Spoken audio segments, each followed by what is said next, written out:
पुण्यश्लोक अहिल्यादेवी होळकर शेतकरी कर्जमुक्त योजना 2026 योजनेचा लाभ सर्व शेतकऱ्यांना द्या. क्रांतिकारी शेतकरी संघटनेचे निदर्शने. महाराष्ट्र शासनाने कर्जमुक्ती योजनेत 2 लाख रुपयाची दिलेली असून शासनाने प्रसारित केलेल्या कर्जमाफी योजनेत कमी जास्त प्रमाणात शेतकऱ्यांच्या खात्यात जमा होत आहेत.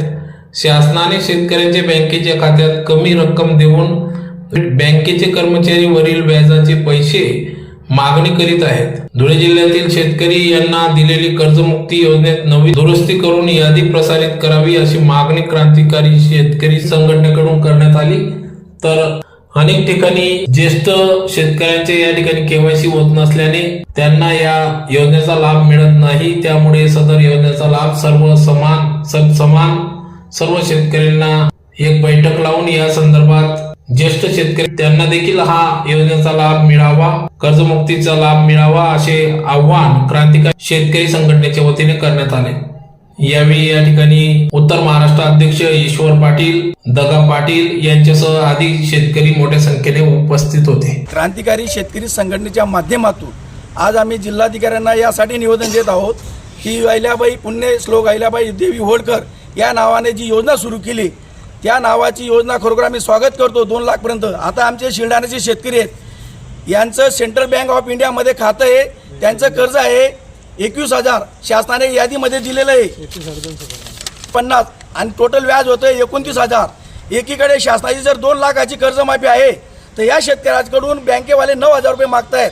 ही खरोखर शेतकऱ्यांना फसवी कर्जमाफी असे आम्ही म्हणतो. कारण की एकीकडे पूर्ण 2 लाख कर्जमाफीचा आपण संदेश देत आहेत.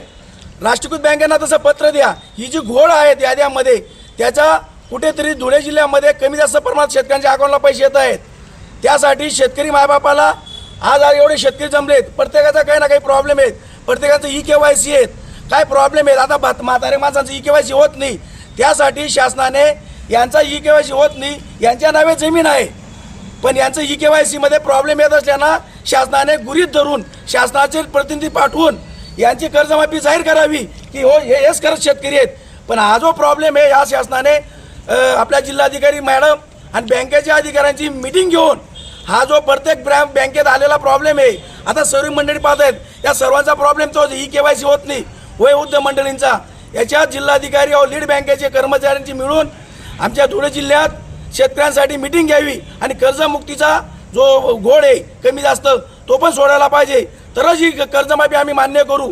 आणि रेग्युलर जे शेतकरी आहेत त्यांनी काही पाप केलं आहे का हो? कुठलाही शेतकरी आई जवळ मुलगा कोणाकडून व्याजाने पैसे घेतो, 2 दिवसासाठी काहीतरी करतो, कर्ज भरतो, मग दुसऱ्या दिवशी त्याला कर्ज भेटतं. त्यासाठी शेतकऱ्यांना 2 लाखाची रेग्युलर शेतकऱ्यांना कर्जमाफीच्या धर्तीवरच रेग्युलर शेतकऱ्यांना ही पण योजना द्यायला पाहिजे, शासनाने द्यायला पाहिजे 2 लाखाची. जे रेग्युलर शेतकरी त्यांना कर्ज माफीच्या धर्तीवर द्यायला पाहिजे, लाभ द्यायला पाहिजे. ही आमची क्रांतिकारी शेतकरी संघटनेची मागणी. वंदे मातरम.